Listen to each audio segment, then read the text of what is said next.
Te doy la bienvenida. Hoy es viernes de la 30ª semana del tiempo ordinario. Suplicamos la intercesión en la memoria obligatoria de...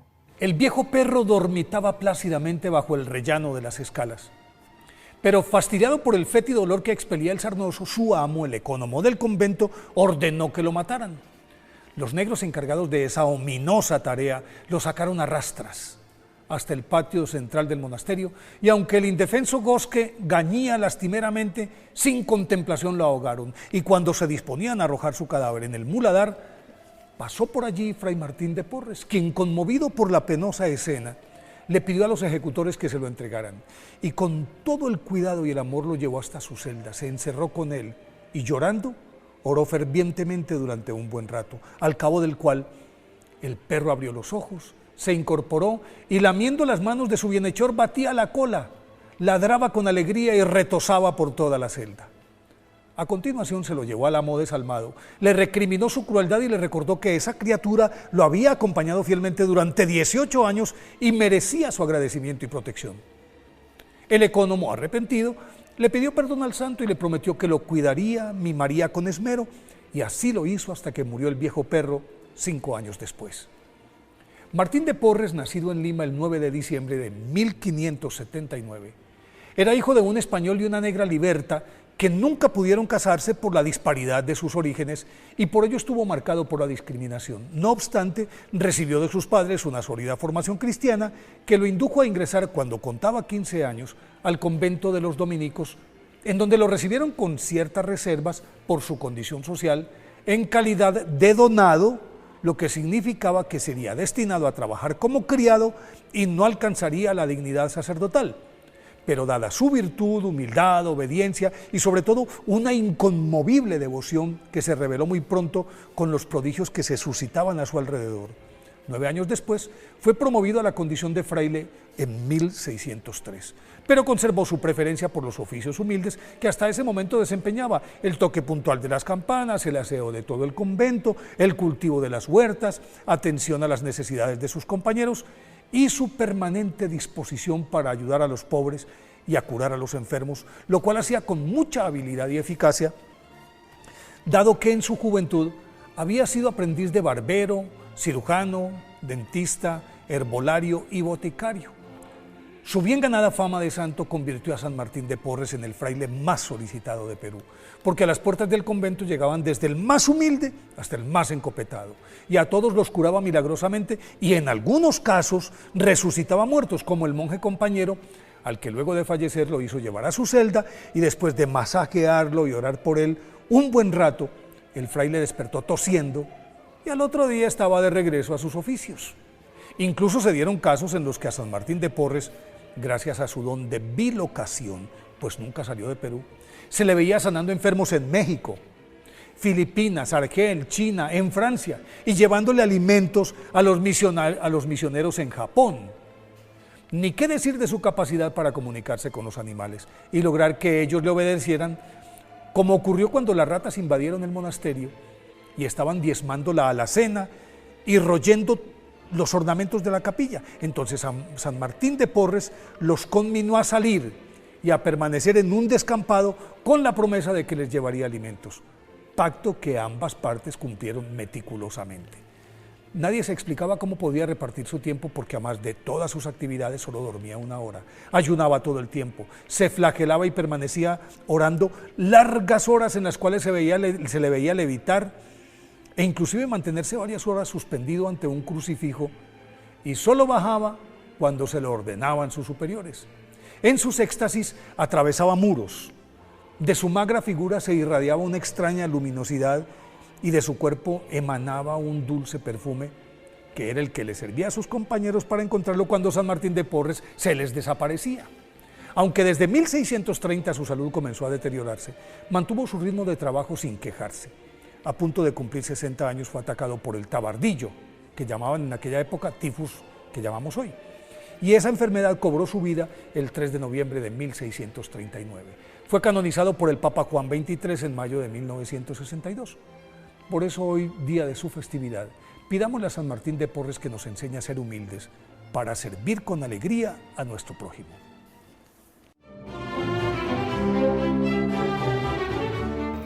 Dispongamos nuestro oído, la mente y también nuestro corazón para escuchar el Evangelio del día.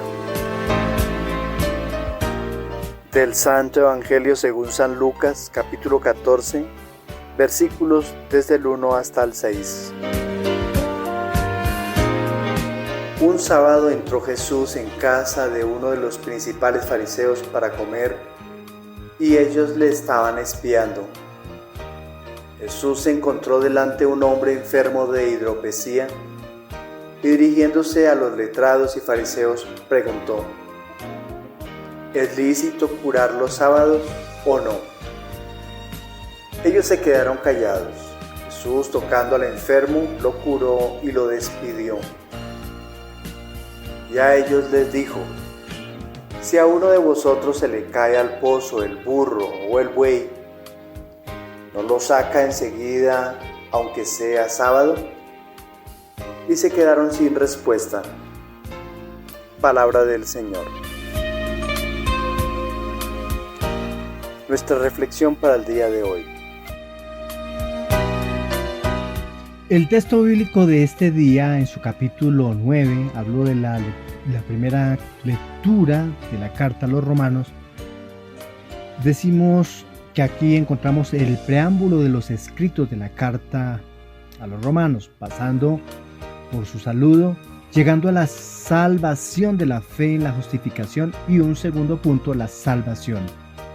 En este punto, el tercer comentario acerca de la situación de Israel, allí nos encontramos con ciertos privilegios del pueblo santo. La afirmación de la justificación por la fe llevada a Pablo a evocar la justicia de Abraham. Pablo empieza esta parte de la carta expresando su angustia ante la difícil situación de los judíos, sus hermanos y los de su raza, que no han aceptado a Jesús como al Mesías de Dios. Al expresar esta angustia, enuncia brevemente el problema al que se enfrenta cuando predica su evangelio. Pablo se manifiesta sinceramente como cristiano, sin resentimiento alguno contra sus hermanos judíos, que tal vez le causaban dificultades o le acusaban de deslealtad.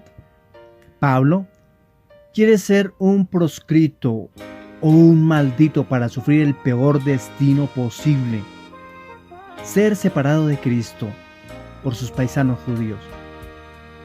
En esto se hace eco de la oración de Moisés por los israelitas rebeldes, donde éste pide ser borrado del libro de la vida para que sean perdonados. Luego Pablo enumera las prerrogativas históricas asociadas con este nombre, una de ellas filiación. La primera, porque ellos, los que reconocieron a Jesús, tienen una adopción como hijos de Dios. Cierta parte de Israel, todos los que hacen parte del pueblo de Israel, son considerados hijos de Dios. La segunda prerrogativa es la herencia que traen desde antaño. La herencia es esa presencia gloriosa, la presencia de Yahvé a Israel en el desierto y en el templo de Jerusalén. Unida a esta segunda prerrogativa viene la tercera, que habla de la alianza, o las alianzas hechas con los patriarcas. La cuarta prerrogativa, la Torá, expresión de la voluntad de Dios dada a Moisés. El quinto privilegio o prerrogativa es el culto, la respetuosa adoración de Yahvé en el templo. Una adoración tan diferente de aquella adoración idolátrica de los vecinos de Israel. Hablamos de Siria, Roma, Babilonia, Egipto, otras naciones politeístas, que a menudo extrañaba prostitución y sacrificios humanos.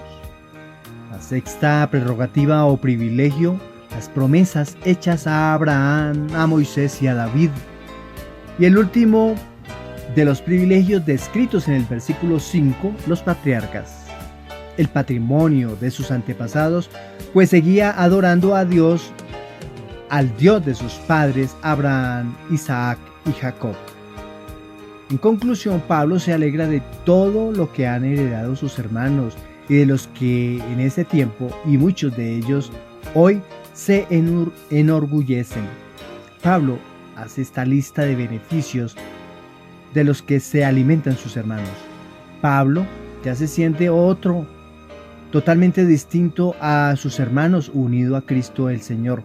Pero son lo mismo. Pero algo le embarga: la tristeza que siente por sus hermanos, pues no han acogido el gran privilegio de Jesús como Mesías. Dichoso tú, hoy que me estás escuchando, y yo, que hemos aceptado el mensaje de Pablo. Pero debemos unir este sentimiento, el de San Pablo, al nuestro, por los hermanos que no han aceptado a Jesús como el Señor, por cuestiones históricas y falta de comprensión del Evangelio y la doctrina de Jesucristo. Más aún porque les falta el Espíritu del resucitado que no han recibido.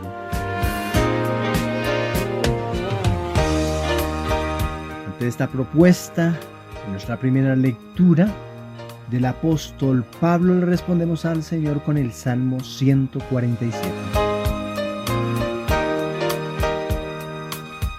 El Salmo 147, titulado Las maravillas de la divina providencia, cuenta con la confianza entera a Yahvé, que ama a su ciudad, Jerusalén, ciudad de paz, y sus habitantes. En ella, en esta ciudad, hay paz. En Dios también hay paz. Dios hace germinar la semilla y su palabra anunciada por los profetas llega a oídos de los infieles. Si Dios fue fiel en tiempos inmemoriales, hoy, confiando en Él, nos tratará como a sus predilectos. El Salmo 147 se convierte en un himno eucarístico cuando el pueblo ha empezado a comunicar que desean cumplir su ley para seguir la protección de su Señor. Una ley que debe ser comunicada de generación en generación para ser cumplida por temor a Yahvé. Palabra llena de sabiduría, de paz y armonía. Israel, una nación privilegiada por ser a quienes los profetas inspirados comunicaron la raíz y cuna de la ley del amor, de donde se alimenta y se construye la Iglesia Católica. Jerusalén es la verdadera nación de Israel, es decir, la comunidad de todos los que creen y obedecen a Dios. El aprendizaje de las normas de Dios son los cerrojos que fortifican la defensa en contra de los invasores. Los mandatos que decreta el Señor son para llevarlos a cabo, de la misma manera como Él, sin mezquindad, le da a toda la humanidad bendiciones y dotación abundante desde su presencia. El Salmo 147 se convierte en un himno eucarístico, como ya lo había dicho, cuando el pueblo ha empezado a cumplir su ley para sentir la protección de su Dios, de su Señor. Una ley que debe ser comunicada de generación en generación para ser cumplida por puro temor a Dios el Señor.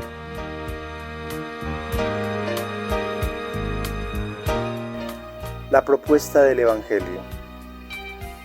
Continuamos nuestros relatos de labios de Jesús, hablándonos acerca del reino de Dios.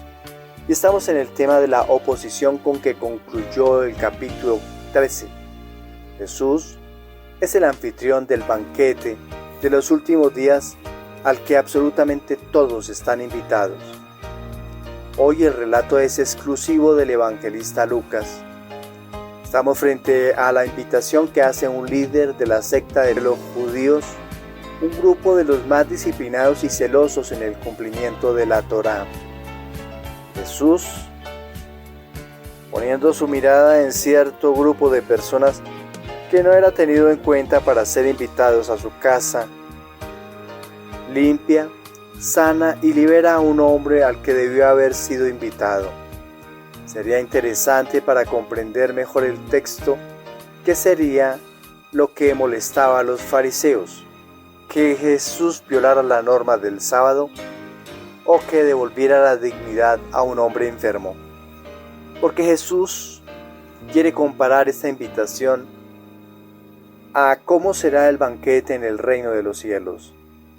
Él sabe que no puede sentarse a la mesa tranquilo sabiendo que hay cosas por hacer, devolver la dignidad a otros, a quienes se sienten excluidos para que se sientan dignos de sentarse también a la mesa. Hoy estamos frente a un problema de salud por causa de un alto consumo de sal, que es la hidropesía, una especie de edema en donde el cuerpo retiene demasiado líquido, con presencia de hinchazón a causa de la mala circulación, una enfermedad recurrente en la sociedad occidental. Y el Señor se muestra como Señor del sábado, realizando obras de misericordia en este día santo. Aunque el Señor haya descansado el día sábado en los días de la creación y se haya asignado un día para que el hombre descanse, y ojalá descanse en Dios, no se puede descansar mientras existan personas que necesitan de nuestro auxilio. El hombre en realidad se hizo para auxiliar al hombre necesitado. No podemos ignorar a quien necesita, para que le demos una mano y salir adelante juntos. Es posible que nosotros nos encontremos dignos de participar de la mesa, pero aún existen hombres y mujeres que no están preparados y por ello tenemos que seguir trabajando hasta que todos gocemos de la dignidad para podernos sentar en la mesa del banquete del reino de los cielos. Para todos un feliz día, feliz fin de semana. Que el Señor nos colme de su alegría y de su bendición. Felicidades.